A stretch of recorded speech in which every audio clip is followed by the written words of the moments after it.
This interview might just be my all-time favorite because you get to meet my coach, James Wedmore, and he's kind of internet famous. And for him to give me close to an hour of his time was a real treat because I have to share him on group coaching calls and it's hard to get time with him. But he was nice enough to get on a call with me and let me interview him. Shoe is on the other foot. He has interviewed me on his podcast. And so it was just so much fun to take a stroll down memory lane to talk about. He does share a coaching call where I wasn't really listening to my coach, and I didn't really listen to what his advice was until like a year later. So it made things happen a little more slowly for me, but sometimes you just have to figure it out yourself. And that's what I did. And so that's why I know it's so important to listen to what your coach says and heed their advice. A lot of times he doesn't necessarily give as much advice as he talks about his experience, and he might make a recommendation, but he really does let you get the clarity on your own. And that's what a good coach really does. Lead you to the right answers. And so he's young. He is the age, we talk about this, of my children. But you know, when you find somebody that you click with, you just kind of have to go with it. And I listened to him for probably about 18 months. I listened to his podcast. I heard about him from somebody else. And I was like, who is this guy? I'm going to Google him.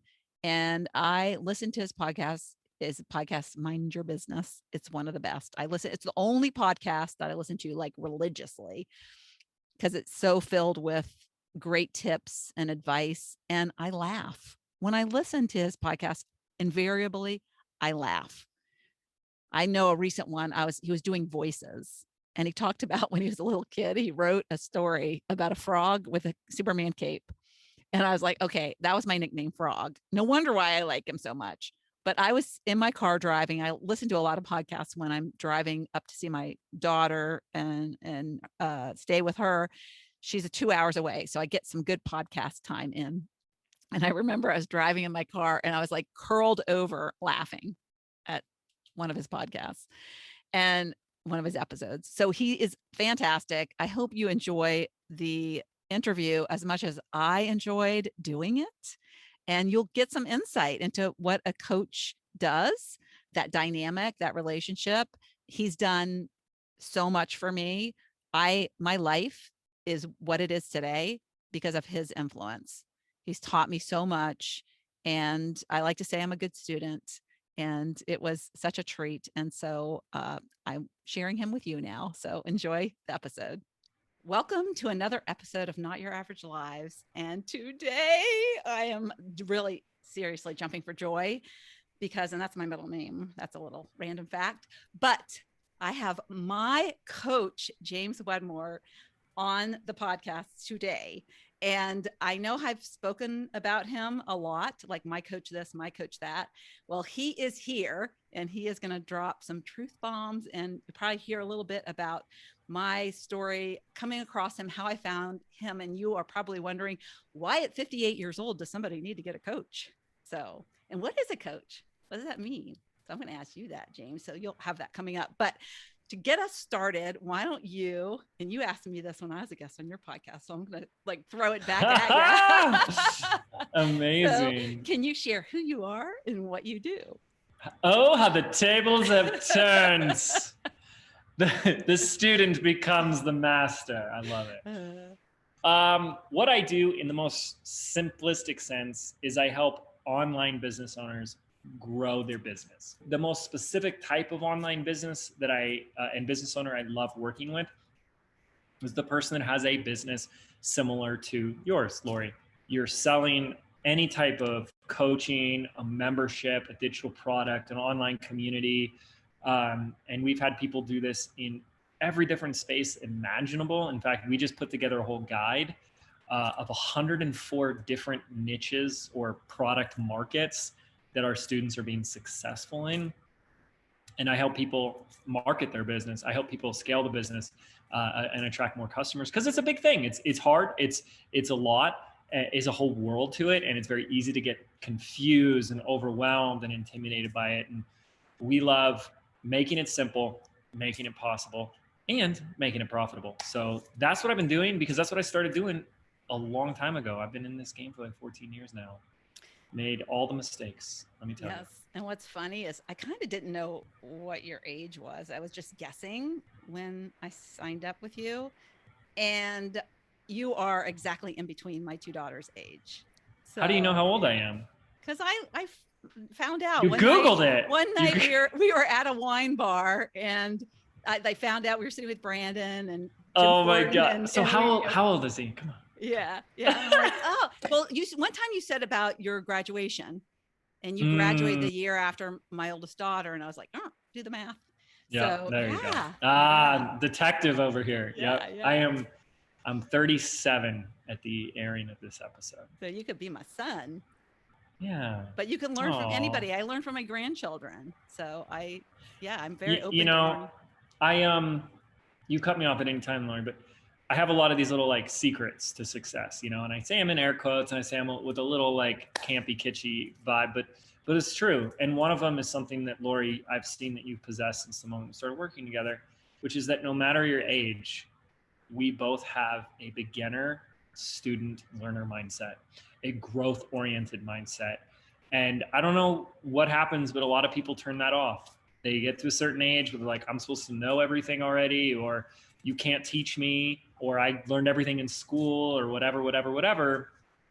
And that whole cliche sentiment of you can't teach an old dog new tricks is said so often because that's how most people operate. And I'm committed. Like, I'm never going to stop learning, because I'm really invested in my own learning and growth, both spiritually, personally, professionally, in every area, in relationships, in leadership, in communication, and beyond. And what I found over and over again is the more I learn, the more my business grows. The more I grow, the business grows. And we're always going to have blind spots. So, you know, Lori, you just have always been such a voracious, hungry learner, and it shows, you know, and if people just adopted that and like ended this episode and just went off and did that, that would make a difference. I think I'm preaching the choir, because I don't think people listening to this show would listen to it unless they already have adopted that, but it's important to keep learning. Yeah, I think that something struck me early on, that you can learn as much as you want, but until you actually do it, that's the true you're not going to really learn it. Yeah. And so that was like, oh yeah, I got to keep like getting up and trying again. And I've tried lots of things. So yeah. But I just wanted to go back to like how I met you, because I think a lot of people are like, how do I meet a coach? Where do I find a coach? You can Google coaches now. There's a lot of them. There are, yeah. But I think with you just were my person. You know, there was something about you, and it's just this, you know, it's an aura of somebody that just was like, you want what they have, even though you were like half my age and you were a guy, and you know, your business was a little bit different model than what I wanted. Mm-hmm. And I want to say too, that you help business owners grow their businesses, but you also help them start them, because I didn't have a clue when I signed up with you. I just had a dream of wanting to make an impact, you know? And so I heard your name, and I don't even know if you know this story. I was at Chalene Johnson's conference. Wow. Yeah. Wow. And you weren't, I missed you. You were apparently a speaker the year before. Yep. It was, I did the dates. It was like February or March of 2017. So I was 58. And I was there I was 26. That was 2016. Sorry. There. Yeah. Yeah. And so, so I heard about Tiffany. I signed up for the VIP, and she talked about her coach, James Wedmore. So that's how I first heard about your name. Wow. Yeah. And so somebody word of mouth, you know, I heard it, and I was like, I wonder who that is. I wonder what he does. And so I Googled you. I Googled, good old Google, and I found your podcast. And so I started listening to your podcast back then. And I wasn't like a voracious, because I was like doing other things at the time. I was a Beachbody coach. And so I was doing that thing. And so, but I got an idea at that conference, and it was, I want to do a course. So I want to do a course. So you know what I did? I just did a course, and I put it in. Wow. I did a course. I did it in Thinkific, and I did an ad, and I like spent like $300 on an ad, and I think I sold like 2, and it was a picture of a computer screen and the title of This is amazing. What was the topic? What were you It teaching? was called, what is it called? Make the rest. No, it wasn't. That was the first one I did with you. Gosh, I had done a free challenge and it was called 5 days. Oh, make the path, something about the path, walk the better path or something like that. It was 5 days to a better you. And I turned it on to my path to a better you. Got it. Path to Love a better it. you. Yeah, that's what it was. So then I was like, okay, that didn't work. I didn't have a course to help me teach me how to do it. And I didn't have a coach. So, that's what I tried that. And then I was like, okay, let me try to do a Shopify store. Sell Wow. t-shirts. Sell t-shirts. Mary, look at you. So I did that. Great. And I 6 weeks I did that. And then when I was like, I don't really want to sell t-shirts. I want to do that course thing, I think. Oh yeah. And then that's when BBD, and I don't even know if that I knew that you had a online program. I just liked, I somewhere along the way, I guess I knew that you were doing something, but I just liked listening to you because you had all these good stories. You always told these great stories and you made me laugh. Every time I would listen to your podcast, I was like, so. He's so funny. Yeah, he's so funny. Your latest ones have been cracking me up because you and Jilly, so Jilly's his right-hand person. And you're just like Abbott and Costello or something. I don't know, but you just play off of each other. And I in my car, like laughing about voices you do and stories you tell. So funny. So if you want a good laugh, you can listen to James' podcast. But anyway, so fast forward October of 2018. So this is like a year and a half later of hearing your name, dabbling in these other things. And I signed up with a wish that I would figure it out. Nothing more, but just, I knew that I kind of knew who I wanted to help because I was helping the age group with my Beachbody business, but I wanted to help at such a deeper level.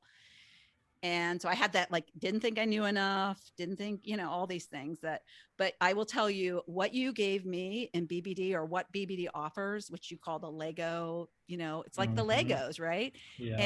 And that's a whole cool story too. But everything was there. Everything was there for me. And within 90 days, I launched a course and made a profit, which was it was like almost $4,000.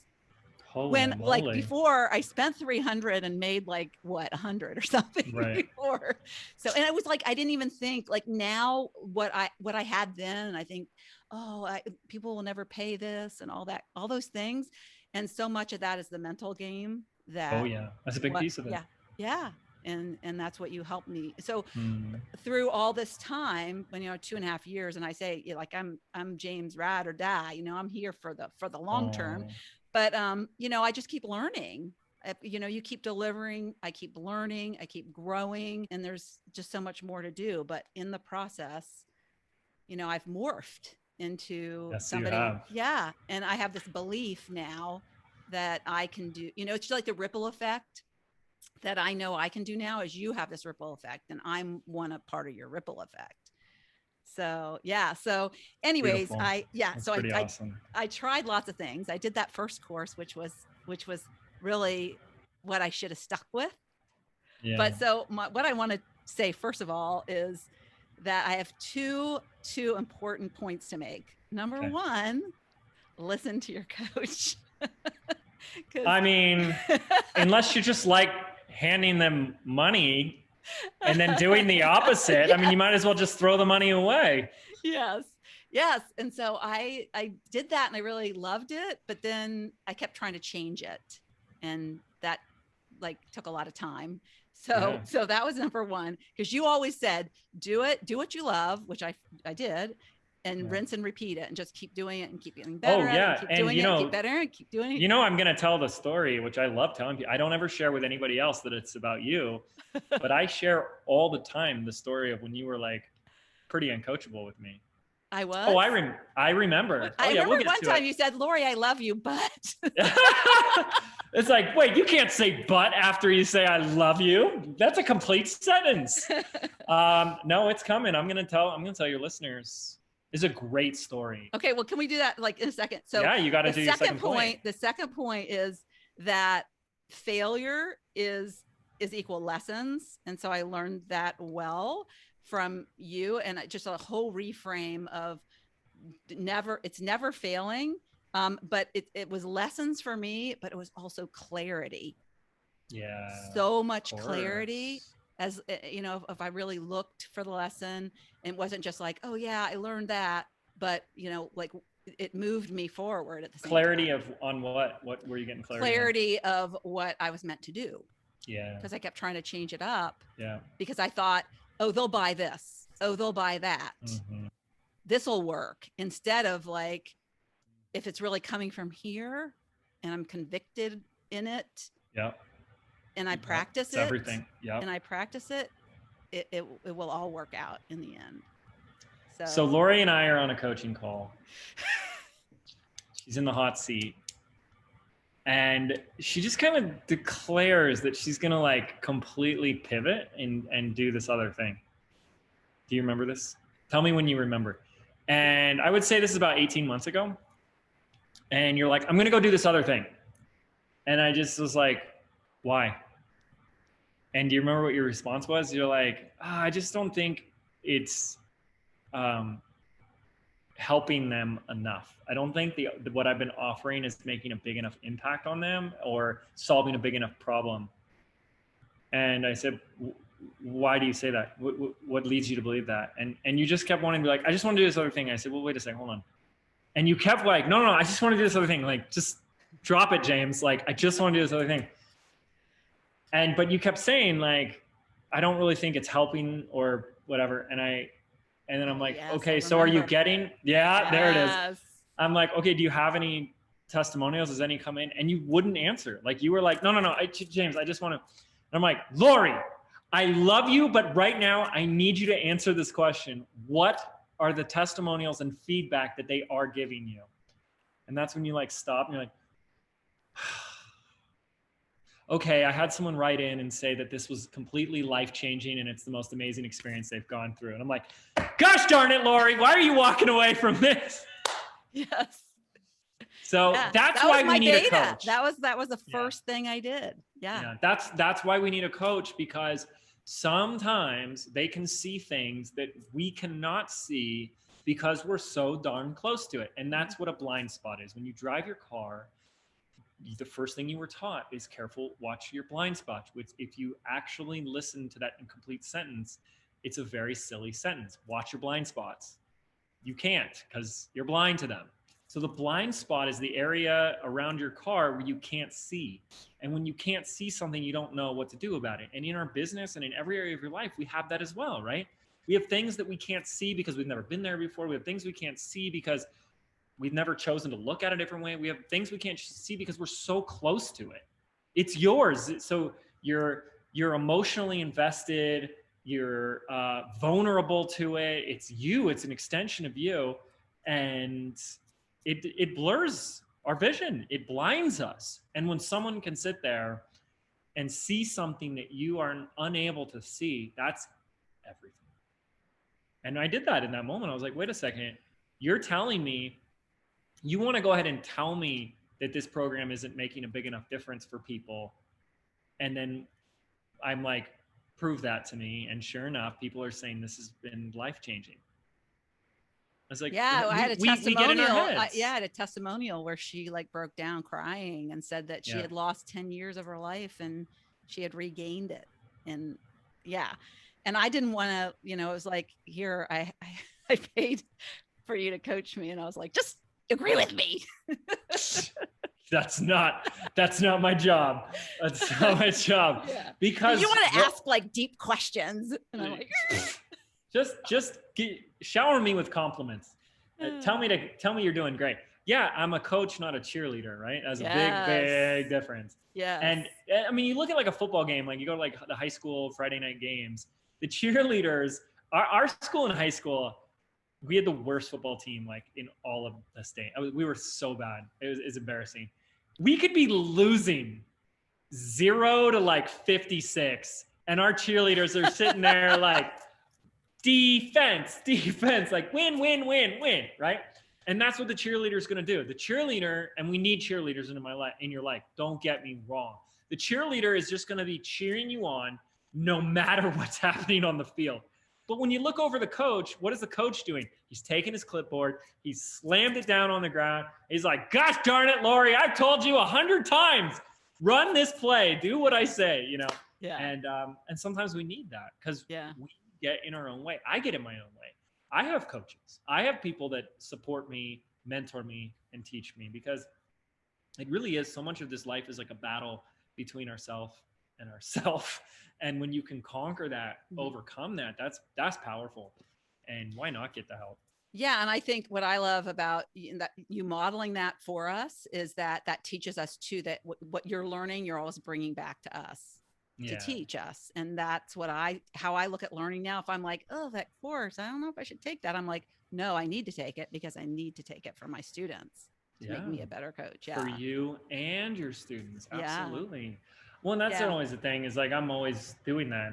And I really invite that, encourage that for people. It's like, just keep learning, keep investing in yourself, and keep growing. Yeah. So when you said we're saying the cheerleader, what came to mind to me was what I think of as the cheerleaders are the amazing community that you have built. Bingo. Yes. You know, yes. What amazing people they are. But in a way, they're like also your team members, because they're in it with you, you know, they're in the trenches. Yeah. You know, and that is, we're a cheerleading team.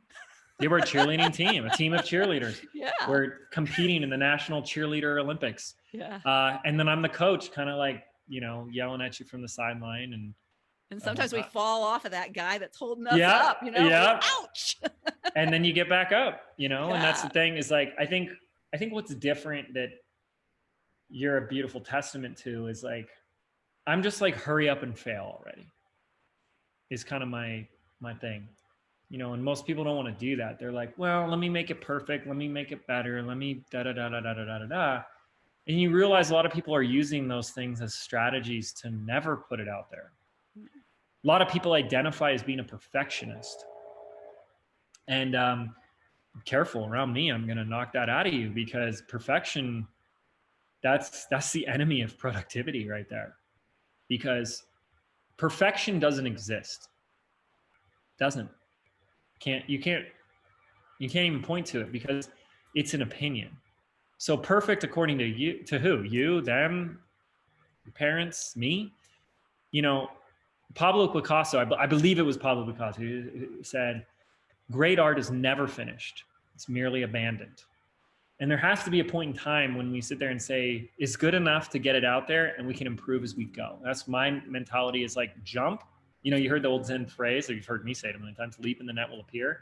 My thing is, let's jump, and then we build our wings on the way down. And that means, and that can be a little scary, I get that, but when you're in a community and when you have the plan and you have the people around you to support you, it's like, it's never going to get easier and safer and more possible than right now. So let's just do it. We're here to catch you. And what I love that you taught me that I did is I launched my first course with an outline. Yeah. Was that scary? No, not really. I don't think it was. You know what I felt like? I felt like, oh, then I wouldn't have put in so much work if it didn't work. Because before I did a course and did all that and didn't sell anything. For 2 sales. So I think I had that experience maybe. Yep. But I delivered it in my Facebook group.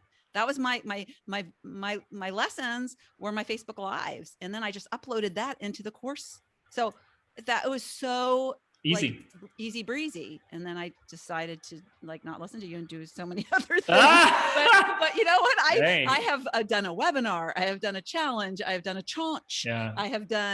Now I have a video series. I have done everything. And so you do what I told you not to do. That's great. That makes me a good teacher. I mean, you tell us to experiment with different launch styles, but I did a membership. I changed the name.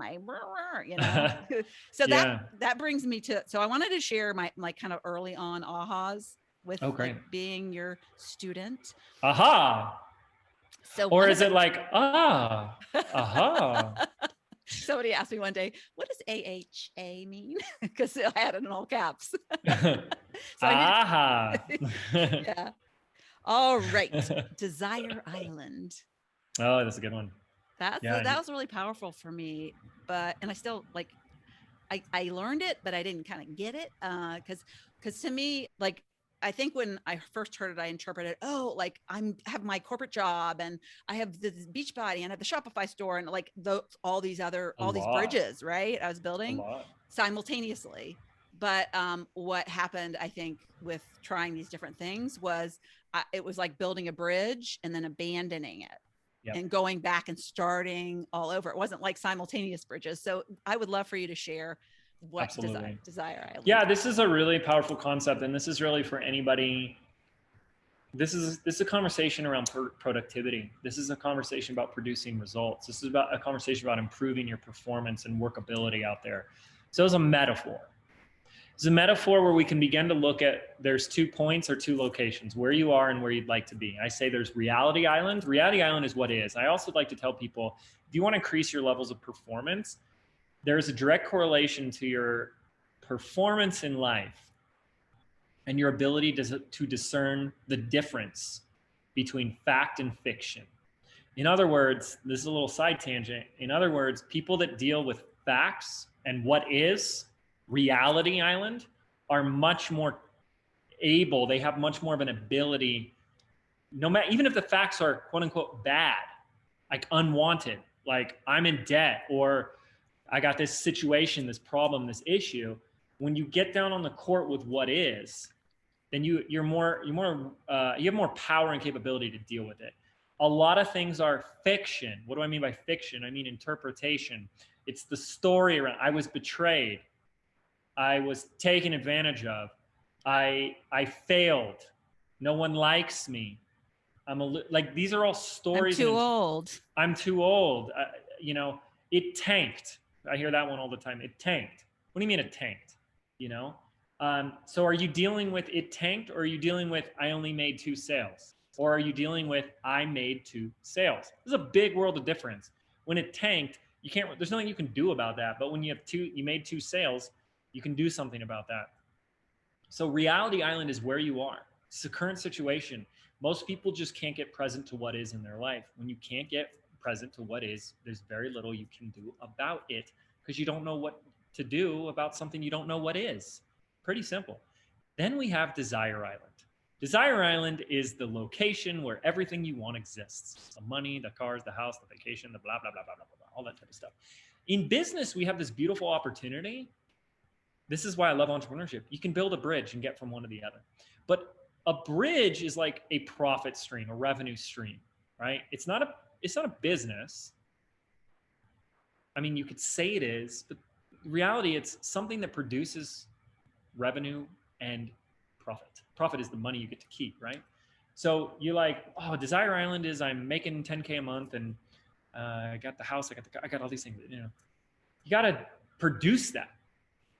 So what we do is we set out to build the bridge, and we start building, we start working on things. And so here you are, and where you are, and you'd like to go where you want to be. So you start building that bridge. And if people are listening to this, you can see a visual of like a bridge builder getting closer and closer and closer. Now, here's the most important thing. Folks, you can be 99.9999999% done with that bridge, but you still will not be connected to Desire Island. You cannot drive a car from one point to another on a not completed bridge. So you can't get there. And then what happens is what a lot of people do is they do what I did. And it's kind of what Lori did, which is, oh, this entrepreneurial thing is very uncertain. Anything could go, anything could fail. How am I supposed to know what works, what doesn't? Oh, I know what I'll do. I'll hedge my bets. I'll create an online course. I'll do coaching. I'll sell stuff on Amazon. I'll sell t-shirts on Shopify, and I'll make an app.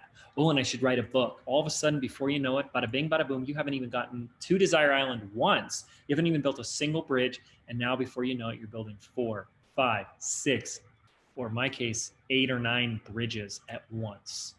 And here's why this is problematic. You can build all of those bridges to 99%, and you still have not got a single dollar, a single result. You're not there on Results Island. So here's where this becomes very problematic. There is an actual phenomenon. You can go Google this, go do the Google, and it's called context switching. Context switching is this phenomenon that exists in the realm of productivity where every time you switch between a project, there is a loss of time, energy, and productivity. We all know what we're talking about. We're in flow, we're focused, and then the phone rings, the doorbell, whatever, or it's the next, you get tired, it's the next day, and it takes you a little time to get back in it. That's context switching, folks. So this is what's crazy. I ask people, if you have one project and 8 hours a day to work on it, what percentage of your time can go to this project? And people say 100% of their time. That makes sense, right, Lori? If I have one day, one project, nothing else, in that day, what percentage of my time goes to that project? 100% of my time, right? Mm-hmm. Now, when I ask the question, when you have two projects or two bridges, what percentage of time goes, if I allocate that time evenly, what percentage goes to each bridge? And what do most people say? 50-50, 4 hours, 4 hours. Yeah. 50-50, right? That makes sense. I got 100% divided by 2 equals 50-50. You don't even need to know math to know that. Half and half, folks. It's like your creamer. I'll take some half and half.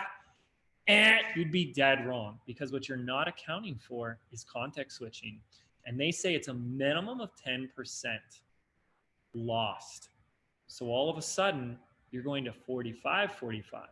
Some would even say it's 20%, 40-40. Now, that's okay. We're human. We're trying a bunch of things. I get it. But what happens when you have 3, 4, 5, 6 different things that you're working on and you lose 10%? All of a sudden, half of your day is gone, wasted, just switching between the 2 or the 3 or the 5. And then what ends up happening is too many entrepreneurs out there are working harder than they've ever worked, longer than they've ever worked, and they have nothing to show for it. And if you flushed out all these bridges on a piece of paper, you would finally know why. And here's the one last domino piece to this whole bridge analogy. A lot of times we skip to the next bridge because we've reached a point in the first bridge that we're working on where we're at the edge of our comfort zone. You're not talking about me, are you? We're about to do the thing that kind of scares the pants out of us. We're about to do the thing that goes, oh my goodness, I'm going to go live, or oh my goodness, I'm going to do that beta launch or make that first sale or have that call. You know what? This other bridge, this other project, it needs some, I got to do that. Yeah. And so we're not even doing the things that actually produce the sales, the revenue, the 5% activities, because they scare us. And when there's another bridge, when there's another project that's calling our attention, that's in our comfort zone, it's always going to be there. It's going to be easy. So this brings new meaning to the whole idea of burn the bridges. Go all in on one until completion. And I'm telling you, if you just focused 100% commitment to the finish line with whatever you decide to work on, you'll get it done faster. You'll get it done in less time. You'll be more efficient with it. You'll get to the finish line even quicker. And you'll know at that time, is this the right bridge or not? And you pivot. If it is, you keep going. If not, go to the next one. And it's a process. But trying to do 7 things at once, it's just like trying to catch 2 rabbits at the same time. You end up catching one, as they say. Yeah. So that was a big one. And the other one, and as you know, I was contemplating for quite some time quitting my corporate job. And, I had this 6-figure income. It was keeping me bound. I was allowing it to keep me bound. And I remember asking you in a coaching call, because you had a student on who had quit his job, Jason Brown. And, his story was very compelling and I could relate, although he liked his job a lot. I hated my job. And because you pointed that out in the coaching call, but I was like, but I have these 2 choices, like quit or stay. And I'm really afraid of quitting. And the thing you said, and I share it all the time with my students, is there are not just 2 options. I think there's choice A and choice B. Of course, you talk about there's infinite options. We just, yes, our brain never even goes there because we just think A and B. Yeah. And what, after that conversation, it was so funny because I was like, oh yeah, I could go part-time. And you know what I ended up doing? My first step was going on a leave of absence. So I did a leave of Yep. absence. That's For another 3 option. Yeah, to Absolutely. try it out. Yeah. Yep. So that was really kind of a freeing thought to me that you shared. Did you want to elaborate on infinite Yeah, choices? I think, sure. I think the first thing is we limit our lives more than we realize. Yeah. You know the little sonar screens on a submarine? You know the Mhm. little boop, boop, boop, boop. We live our life in a 3-inch diameter. Oh. And we look only within that. And of course we do. Our brain craves familiar. So let's look for what's known. Let's look for what I already know, what's familiar. But if you were to have the courage and the creativity, which we all possess, it's just are we accessing it, to expand beyond that diameter, but beyond that sonar screen, beyond our box that we put ourselves in, you'd realize that there are no boundaries or border. It's infinite. The options are infinite. There's really two things that I do as a coach that helps, and this is what Lori's really talking about. Because I don't tell Lori what to do. I've never told you what to do, except to answer my questions. Answer the question, Lori. But there's really only two things I ever do. I ask you better questions than you're asking yourself. And people ask themselves some really crappy questions. Why is this happening to me?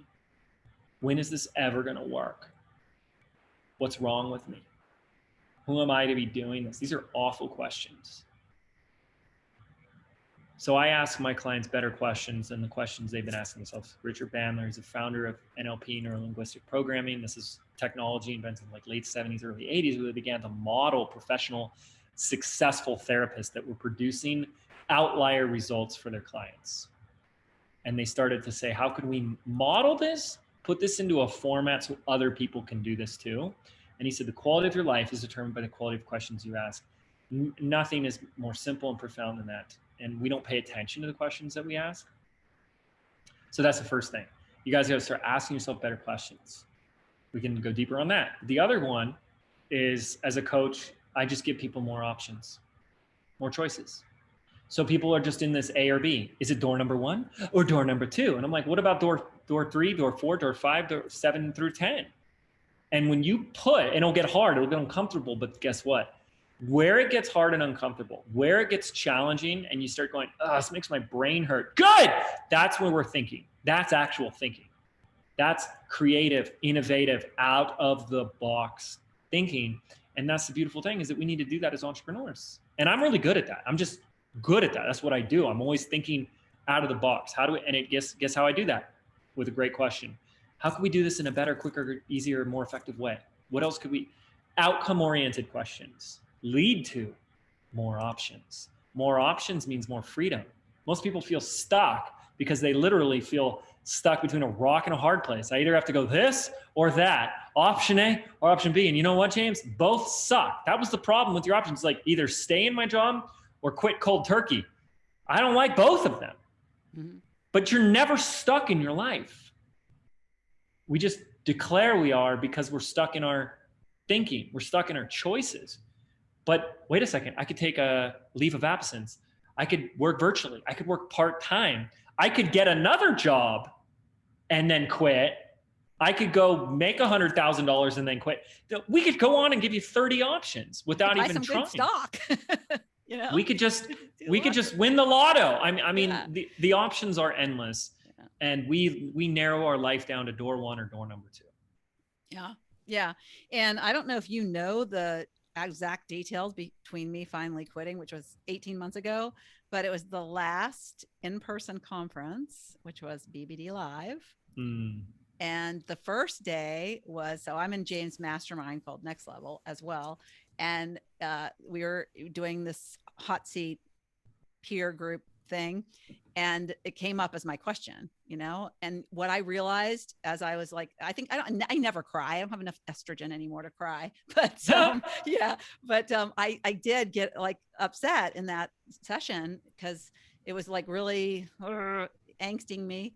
But in that moment of that hot seat, I realized 13 years ago to that day was the the only other day in my life that I did something really frigging scary. And that was call up my old boyfriend, who is now my husband, like just randomly. I Googled him, did a drunk dial and was like, hello, and that worked out.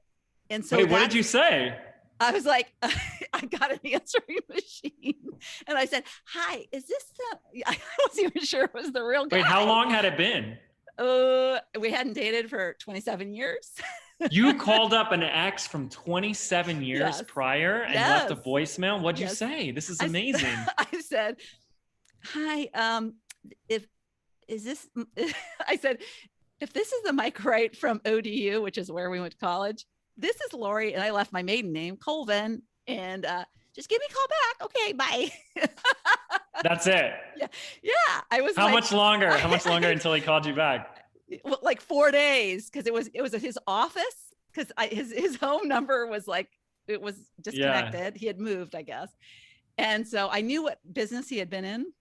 So I just tried this real estate office, and it was a woman's voice who answered. So that's why I didn't know it was him. It wasn't a familiar voice. But anyways, I was like, oh, I should have never done that.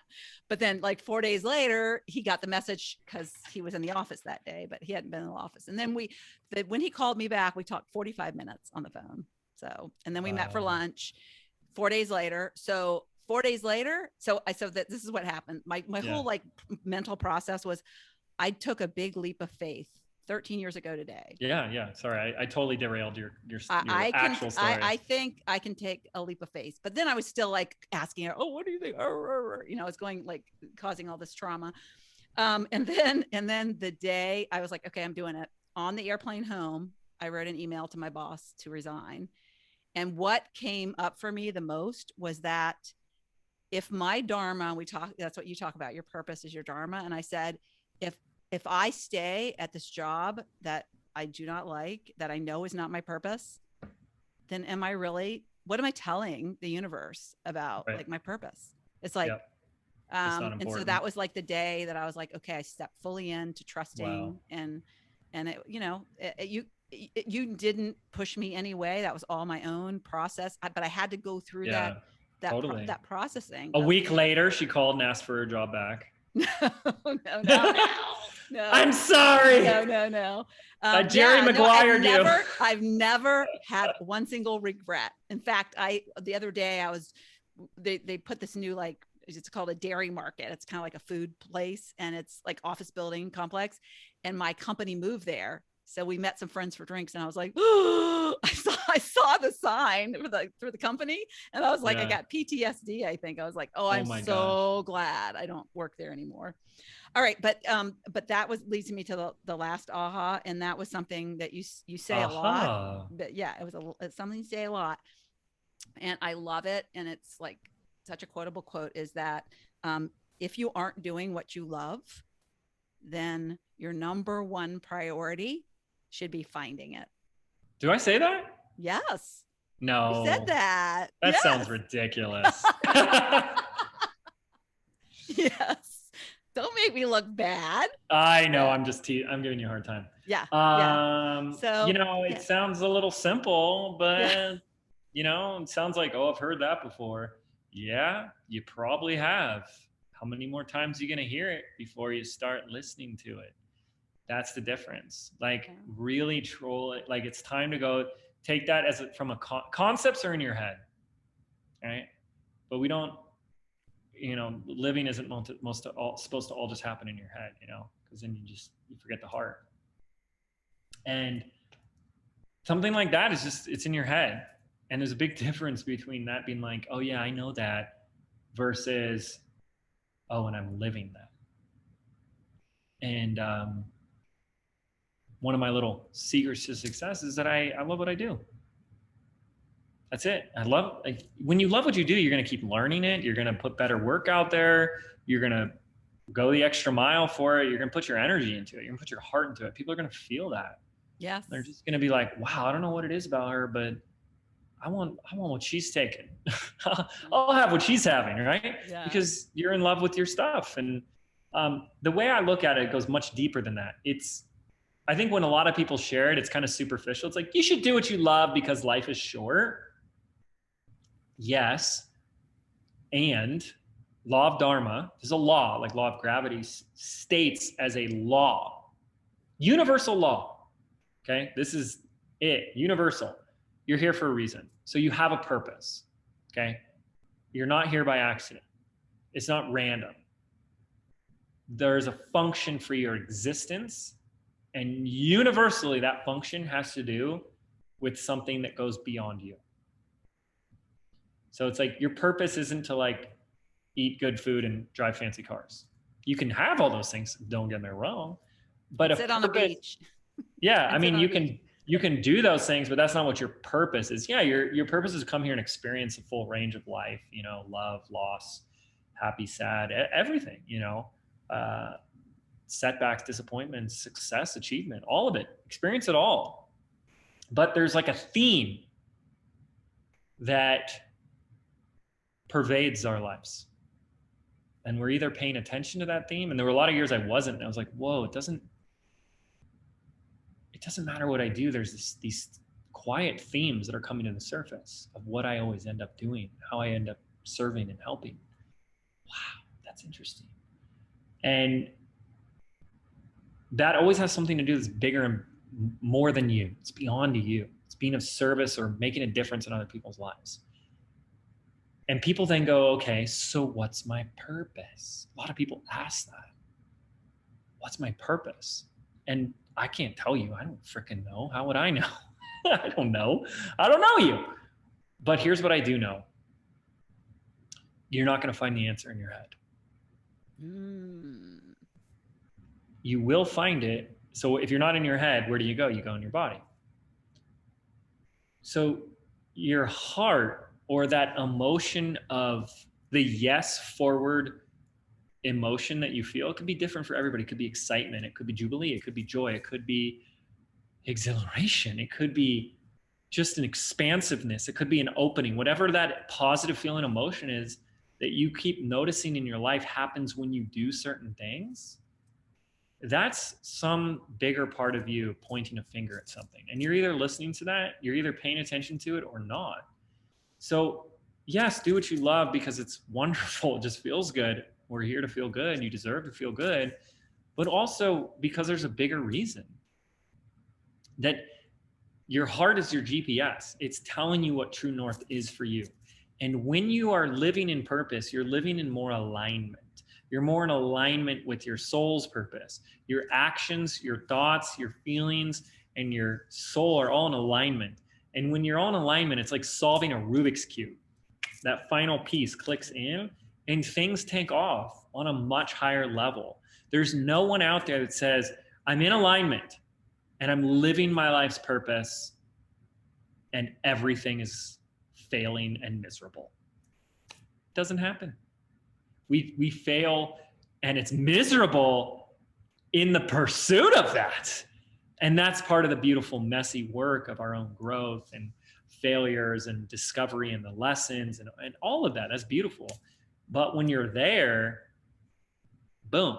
And so I've worked with a lot of clients. It's really interesting where they like kind of ignore that aspect and they kind of go for what's logical. Well, you know, this just makes sense because this is what I was trained in. This is my background. Or this is what my parents did. And not only are they miserable because they don't like it, but it's not working. I don't get it, James. Like I do everything and I'm doing all the things. It's not working. I was like, but if it's not what you're here to do and it did work, wouldn't that just take you further away from what you're here to do? Right? Oh yeah, right. So I think, and I believe, and I'm going to go as far as saying, I know without a shadow of a doubt that your heart's always telling you, as hallmarky and cliche as that can sound to some people. You know, even hearing some of these things, you roll your eyes, it sounds cheesy, but cheesy or not, it's still true. Your heart's always telling you what you're here to do. Your heart is always nudging you in the right direction. And the reason we can't see that or sense that or feel that is because we're in our head so much. We live in a society that is ruled by the head and critical thinking and what's logical and what's reasonable and don't take a risk. And there's society norms and structures in place. Like don't start a business, especially at this age. Lori, what are you thinking? You're going to quit your job. What does the matter with you? Are you an idiot? Have you gone off your, like that's what society says. And don't do this. I mean, the amount of people in my life, obviously not in my life anymore, and that's okay. That's just, you gotta surround yourself by people that are going to support you. They would say, James, get a real effing job. Get a real job. What are you doing? When are you going to quit this ridiculous stuff? But they never asked me once, are you happy? Are you having fun? Do you enjoy it? No. They wanted me to do what was normal. They wanted me to do what you're supposed to do. F that. I didn't want to do that. And, I have to imagine you attract, similar people because we attract people similar to ourselves. And someone might be listening and be like your age. And, I'm younger and I always have respect for somebody that's older. Even if I'm coaching you, Laura, I still have respect for you and anybody that comes across my path. And it would be really tragic to me for anybody to go any further and use age to say, well, I can't at this point in my life. And it's like, I'm not there. So I can't speak from experience, but what I can speak to is that I never want to get to the end of my life because that could be tomorrow. Age doesn't determine how long we live, you know what I mean? And then there's, of course, that quote, it's not about the years of life, it's the life in your years. And which is so important. And there's studies that show if you're really connected and entrepreneurs live longer. Yeah, why not? The entrepreneurs live longer because when you're more connected to your purpose, I've seen these. I mean, when you're doing God's work, when you're doing bigger work than you, that drives you. You are more connected. You are more filled up. You are more fueled up. And you can sit there and say, I'm too old or da da da da da da da da. But what was it 20 years ago? What was it 15 years ago? I'm too young, or this is not what people want from me. And it's like, F that, because it's your life. My mentor, my spiritual mentor, he's a shaman. He says he's taught me a lot about, like, I think things that can seem morbid and then don't get talked about by people a lot, like death, can be some of our most powerful teachers, and he talks about that a lot. And, we're all dying. The moment you're born, you're starting to die. And death can be our most powerful teacher. And he started saying, like, at the end of the day, we are born alone and we die alone, even if you're a twin or whatever. And that doesn't mean that there aren't people in your life on both sides, but it means it's your own experience. Like, you are going to experience that. And we tend to forget that. We tend to forget that this is your life. It's your experience of life.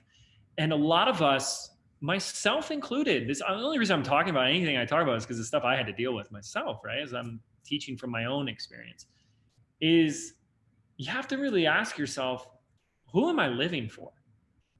Is this what I want? Or is this what someone else wants? Am I doing this because I want it, or because I'm trying to prove it to somebody else? Or I'm trying to make someone else happy? Or am I trying to be normal in the eyes of just, the next door neighbor? Like, whatever it is, but like, who am I living for? And it's like, I'm a weird person because in my world and the people I grew up with, I was the only entrepreneur. So I'm the one where you go to Target and I'd sit there and I go, look at what they're doing. And I could call out the marketing schemes that they're doing and how they're trying to get you in and how they're trying to get look at this upsell here. Look at what they're trying to do here. And da da da da da da. Oh, there goes James again with all his, but that was me. I was the kid in high school who was like always trying to sell stuff on eBay or, just trying to start a business. And people just were like, I was the weirdo. And I think I was so insecure that I doubted that for so long and like tried to subdue it. And, obviously very fortunate. You start hanging around the right people just like you doing the same thing. That's why community is everything. Rising tides raises all ships, right? And you start to embrace your weird. You start to embrace that, honor that emotion, that feeling that something's calling me for more than just what I was doing at the time as a bartender. I literally had someone say, when are you going to get a real effing job, James? And so I went and got a bartending job. I was miserable. I hated it. I did it to appease a friend so that he would think I was normal.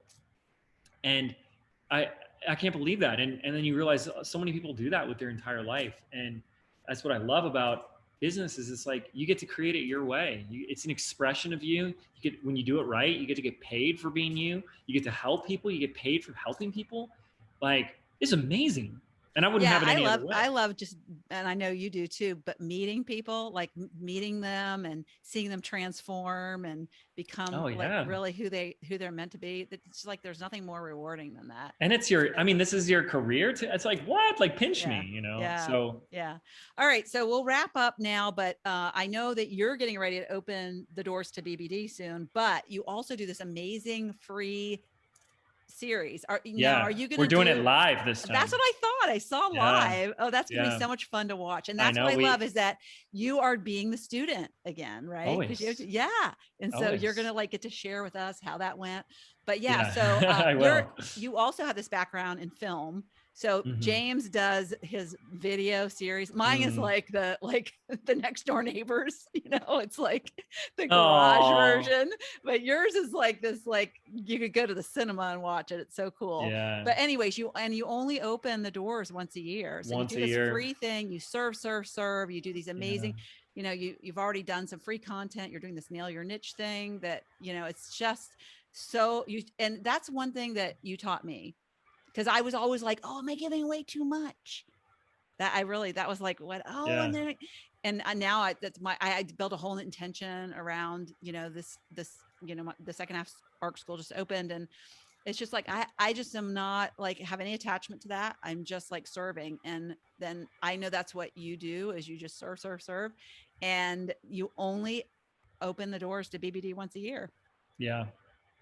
So 4 days. Yeah. So starting June 17th, we are beginning the first in 3 live virtual trainings where I basically so we've been doing this a long time. This is my 14th year in online business. We've built an 8-figure company.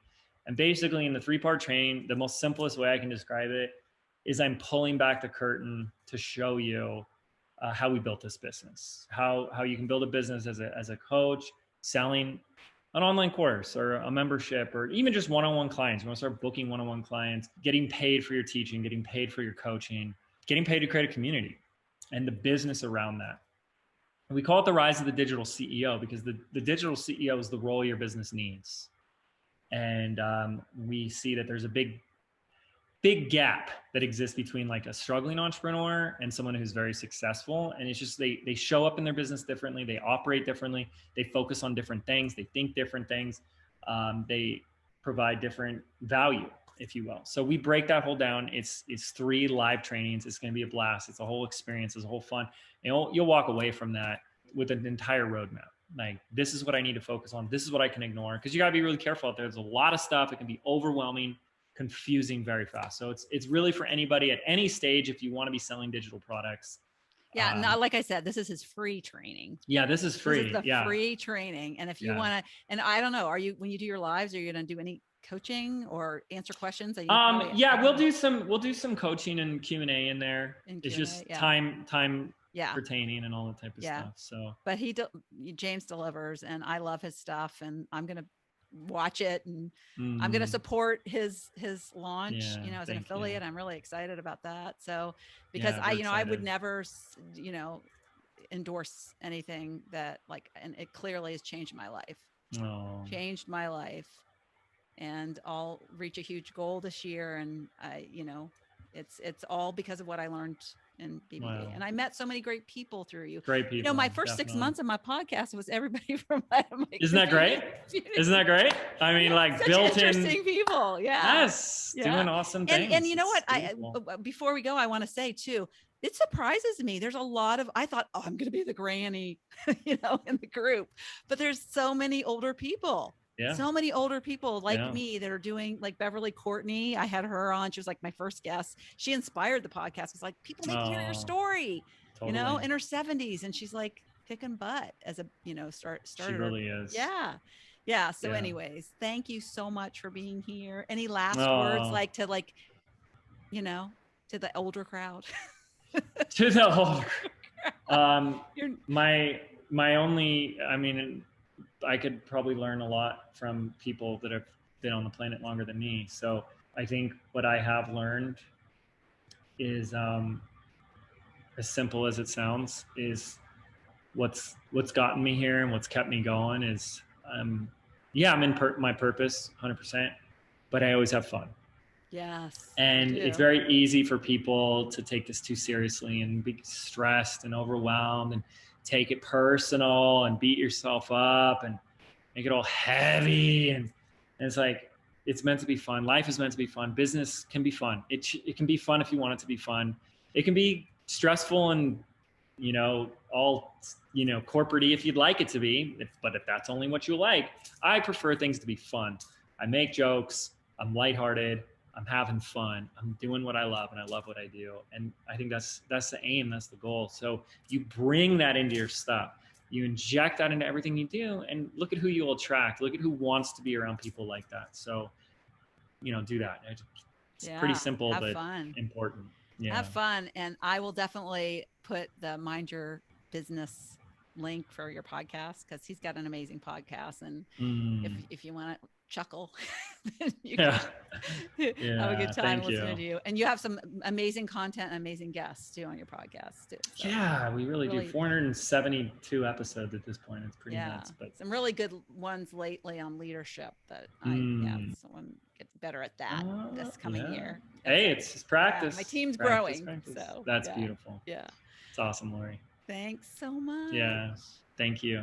See ya on the next coaching call. I love it. And I'll be listening. I'll be doing exactly what coachable. Yeah, I'll be answering your questions. I won't avoid your questions. We'll see about that. All right. Thank you so much for tuning into the Not Your Average Lives podcast. If you haven't yet, make sure to subscribe on iTunes if you have an Apple device. You can find free resources and learn what else I have going on at the moment that might interest you on my website at notyouraveragegrandma.com. You can also find me on Instagram or Facebook at notyouraveragegrandma. If you liked this episode, it would make my heart so happy if you could leave me a 5-star rating. You can also add a review to let me know what you like about this podcast, which will help spread the word about it to others who need a little midlife inspiration. As always, be you, listen to your inner voice, and focus on reigniting that lost spark so you can start living your own, not your average life.